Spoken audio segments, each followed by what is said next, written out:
russosbrand.com, where the pros are the pros. This is black and white. When you think about the Crips, bro, you think violence, you think murder, you think gang. Things did evolve to that. Right. But you got to realize a lot of those young guys don't know anything about how things had started. You know what I'm saying? You're pretty much a product of your surroundings, and you're pretty much a product of your time. So if you come up around violence, drugs, this, that, and the other, then that's all you know. You don't know what, you know what I'm saying? Just think about how the United States got started. Yeah. Think about that, how it got started and why it got started and how many lives were lost because of it. Well, we don't, even in a country, we don't really like to talk about that very much. We don't. So the same thing is, especially when you have uneducated minds, young minds, you know, you're just a product of, I mean, that's what it evolved to, especially in the 80s. That's what it evolved to. And then it gets plastered by the media to make everything that the government wants okay with the people. Because the media makes you afraid. And once the media makes you afraid, we can implement policy to just wipe out people ad nauseum. And that's corruption, in other words. If that makes sense. Because the police department got carte blanche to do whatever they want now. Because you got to realize, when everything with police departments are about what? Numbers. We arrested this many people. They don't really say, when they show these stats to the government, we arrested this many black people. They just say this is how many people we arrested, even though the government don't even want to look at that. If you're doing your job, boom, you get the government subsidies that you require. You can hire more people. Your salary goes up. Your salary goes up. You get promoted to lieutenant. You get promoted to sergeant, and blah blah blah. And this is politics at its very worst. But it's taking liberties on people's liberties. But Stevie, this sounds to me, I hate to make the analogy, bro, but I'm going to make the analogy to professional wrestling, because if what I'm reading is correct, we've got a group that started off as a group, much like the Black Panthers, to stand up for white police violence against the black man. Right. That's how it started, peacefully. Mm-hmm. From what I'm taking away from this is, you mean to tell me, and I believe this because now this is not the first time I'm hearing this, and this isn't, I've heard this from you before, but now I've read it 100 other places. So basically, the government took that, which was dangerous to them because there's strength in numbers, and now people are going to be outed and the truth's going to come out, and now we're going to know what we're dealing with, and that's a danger. So now they took that situation, and over the years, they literally worked this into black people violently killing each other.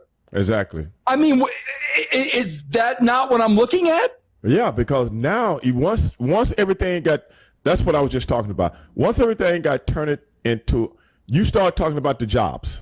Right. Okay. And this is what I was trying to tell that dumb that you brought on the show named Potts, that he wouldn't listen. That's why I got a problem with people that don't know the plight of how things come together. And you just can't look at something with a broad brush. Everything has a beginning, a middle, and an end, just like a fucking professional wrestling match. Right or wrong? No, right. So it's easy to look at the finish and see what happened. Oh, he jumped off the top rope. Oh, he hit him with the big drop kick and 1, 2, 3. But do you remember anything else about the fucking match?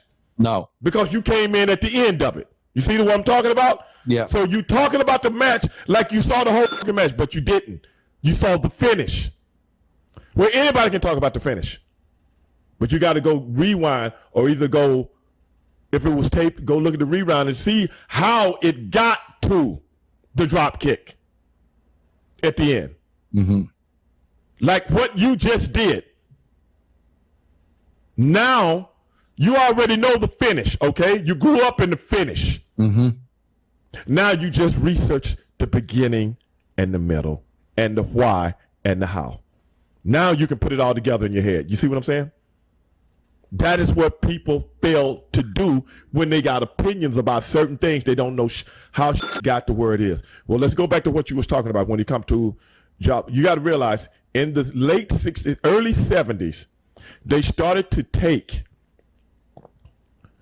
You got to remember, back in the 50s and 60s, late 50s and 60s, black people were more, it was more middle class than ever for African-American communities. You know why? Because people didn't have to be the most educated people to have a very good job. You remember, like here in Texas, we got all these plants, okay? We got all these plants. And back in the 70s and the 60s, they were flourishing. You could get a job making $20, $25 an hour. And back then, that's a lot of money. That's like $80 an hour today, okay? Okay. Detroit, everybody making calls. Everybody working for the plants. In the Pittsburgh area or some of those states, Ohio, just down there, everybody working in the steel industry or the coal industry. Okay? California, military bases, everywhere, amongst everything else, because it's everything in California, whether it be petroleum, whether it be, it's just a booming economy. Okay? So when those jobs start to drop off in the 70s, who are the first ones to get let go? Okay. Minorities. Exactly. Right. Now you take that. When a man can't take care of his family now, or he's doing jobs that really don't make ends meet. Now the wife has to go out and work too, because back in them days, when I was a kid, my dad worked, my mother didn't work. When I was a kid, I don't know anybody's mother that worked. You went to one of my friends' house, their mother was at home all the time.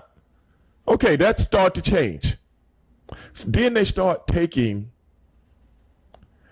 out of school, like I've told you, when I worked with Houston Community College, they start taking out trades that used to learn in school. Yeah, BOCES. Yes, they start taking those out little by little at the beginning, so slowly but surely you start to see the African-American male start to go through hell. Then you remember the fuel crisis. Remember the fuel crisis of the early 70s? Okay, early mid-70s. And then all the jobs start to get subsidized out of America because millionaires want to be billionaires now. So on and so forth. They sent all the jobs to Mexico. Then years later, they sent all the jobs to China. I ain't gonna say the jobs, but once that plant closed down, once these plants start closing all over the United States of America, well, the people on the bottom of the totem pole gets hit first. So if they're taking all the trades out of the schools, you can't learn a trade anymore. All the trades now are privatized. So then what do you have? Well, I'm going through hell as a black man trying to, take care of my family, so on and so forth. And you're talking about out in California with the gangs and stuff like that. And just like Mr. Webb that I mentioned earlier in this show, and just like Mr. Rupert that I mentioned earlier in this show, the government starts to push drugs into these neighborhoods and guns. And if you are already suffering, you already know a people anywhere in the world, when you are in destitute, you will do anything to try to survive. Which in essence takes us to where we are right now. That is how the whole thing got started. Well, listen to this again in coordinates with what you just said and what you've said many, many times. Former LAPD black cop Don Jackson recalls CRASH, which stood for Community Resources Against Street Hoodlums. Massive sweeps ran from 1987 to 1990. This is Don Jackson talking now. In 1 year, 50,000 people were taken to jail without a blink. The large percentage had no criminal charge sustained against them.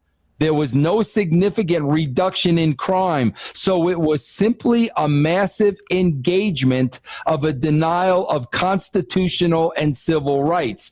They've continued to have sweeps ever since. Stevie, currently, Nearly 1 out of 4, or 25% of black males between 18 and 25. This is unbelievable to me. 25% black males 18 to 25 are either on parole, probation, or in jail, compared with 6% of white male. There are about 1 million people incarcerated in state and federal prisons in the U.S. 51% are African American, Latino, or other minorities.